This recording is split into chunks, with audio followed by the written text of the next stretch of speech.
Livro Constelação Familiar, de Divaldo Pereira Franco, pelo espírito Joana de Ângeles. Capítulo 7. Os tios. Embora raramente residam no mesmo reduto doméstico, os tios constituem vínculo de forte vigor na constelação familiar. Isso porque a consanguinidade, estreitando a união que deve existir entre todos os seus membros, impõe os sentimentos de fraternidade e respeito que trabalham em favor da harmonia geral. Não implica que sejam espíritos simpáticos entre si, quase sempre procedentes de outros clãs, que vivenciam a comunhão em novo grupo, preparando-se para os futuros cometimentos na sociedade globalizada. Pela lei natural, a de amor, quando falecem os pais, irmãos daqueles que sobrevivem, cabe-lhes o dever de amparar, na medida do possível, a família que ficou na orfandade, diminuindo as lutas e os testemunhos que desabam sobre os que sofrem, a saudade, a falta física de apoio e experienciam os compromissos para os quais nem sempre estão preparados. Esse amparo não deve consistir apenas na contribuição econômica, quando for o caso, mas, sobretudo, na orientação moral e participação emocional com o grupo familiar em momentânea desestruturação. Além da saudade que sofrem os que ficam no corpo físico ante a partida do ser querido, centro de sustentação doméstica, surgem dificuldades materiais imediatas, que aturdem e mais complicam o quadro de dor reinante. A necessidade de auxílio e de suporte impõe-se de imediato, sendo sempre muito bem recebidos. Um compromisso de tal natureza predispõe o indivíduo ao serviço de amor ao próximo menos próximo, trabalhando em favor do grupo social sem interesses mesquinhos e predomínio do egoísmo, iniciando-o na intimidade de uma constelação menor qual a familiar. Verdadeiro treinamento de solidariedade, a opção de servir ao clã, no qual se renasceu, é bênção de inestimável significado para a formação e crescimento do caráter que eleva o ser humano acima da craveira convencional.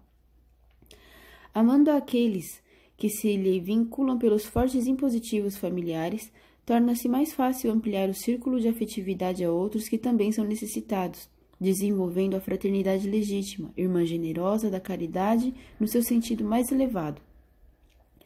Todos se encontram no mundo atados a sagrados deveres, que não podem desconsiderar, constituindo um programa de evolução no rumo do amor universal, que é o oceano para o qual fluem todos os rios da afeição humana.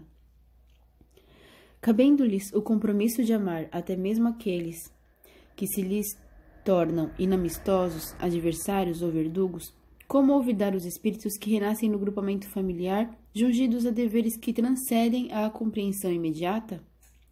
Os tios, portanto, são também os protetores e amigos mais experientes, que estão a serviço da vida, quando as circunstâncias assim o impõem. Não apenas por ocasião da desencarnação de um ou de ambos os genitores, porém, durante toda a vilegiatura carnal, participando das atividades domésticas, procurando preservar os laços de família, sustentando-se reciprocamente sob o aspecto moral e social, ao mesmo tempo facultando os relacionamentos edificantes entre os seus descendentes, na condição de primos, que são irmãos biológicos mais distantes uns dos outros. A sabedoria humana, com a qual foi constituída a constelação familiar, partindo do centro que são os pais, alongando-se geração a geração, faculta a confortável união de parentesco gerador de amizade e aprendizado humano. A figura dos tios é significativa na vida infantil em face da posse de conhecimentos, de sabedoria, de experiências, de segurança e de afetividade para a criança ainda impossibilitada de entender o processo de vinculação consanguínea. De muito bom alvitre, portanto, que os laços da união permaneçam sem distanciamento, favorecendo maior harmonia entre todos os membros que se devem amparar nas dificuldades, rejubilar nas conquistas, trabalhar em comunhão de interesses.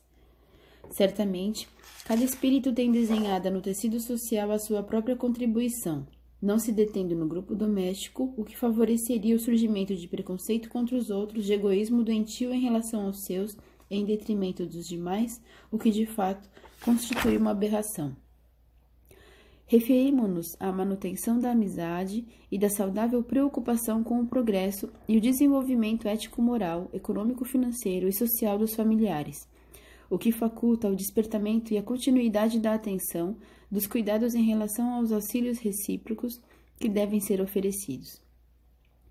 Quando viger animosidades que sempre repontam, como filhas que são da mesquinhez e do atraso moral, a união fraternal de todos deverá trabalhar em favor da recuperação do enfermo espiritual, ensejando-lhe oportunidades de recuperação e de reestruturação na família, desse modo contribuindo para o seu ajustamento na sociedade. O relacionamento entre aqueles que se estimam argamassa os sentimentos e as emoções favoráveis ao enfrentamento seguro, quando os desafios e as dificuldades surgirem pelo caminho existencial.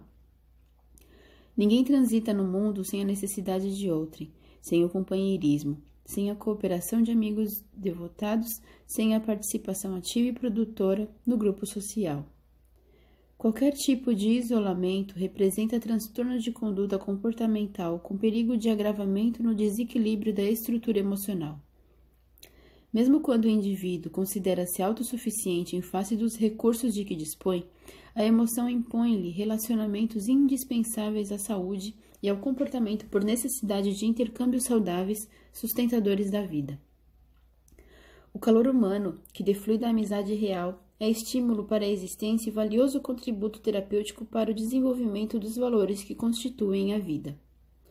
O calor humano, que deflui da amizade real, é estímulo... Desculpem, eu repeti. A ternura é alimento para a alma e o amor é sustentação para a harmonia que mantém o corpo, vitalizando-lhe os vários departamentos. Quando se é amado mais facilmente, se nutre de forças e de coragem para o desempenho das tarefas. E quando se tem a certeza íntima de que nunca se encontra sós, renovam-se facilmente os painéis dos sentimentos que trabalham pela manutenção da vitalidade e do entusiasmo em todos os setores de edificação interior. A vida humana é resultado de um quase infinito processo da evolução sob o comando do psiquismo divino, que é todo amor.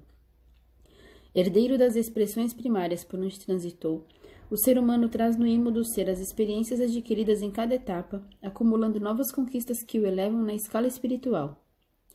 E a família é o resultado feliz do processo evolutivo, graças à conquista da razão, do discernimento, da consciência, do amor. Desse modo, os tios inserem-se nesse processo, cuja cadeia não deve ser interrompida, e quando isso ocorre, surgem dificuldades na estrutura social, o que é sempre lamentável. Livro Constelação Familiar, de Divaldo Pereira Franco, pelo Espírito Joana de Ângeles.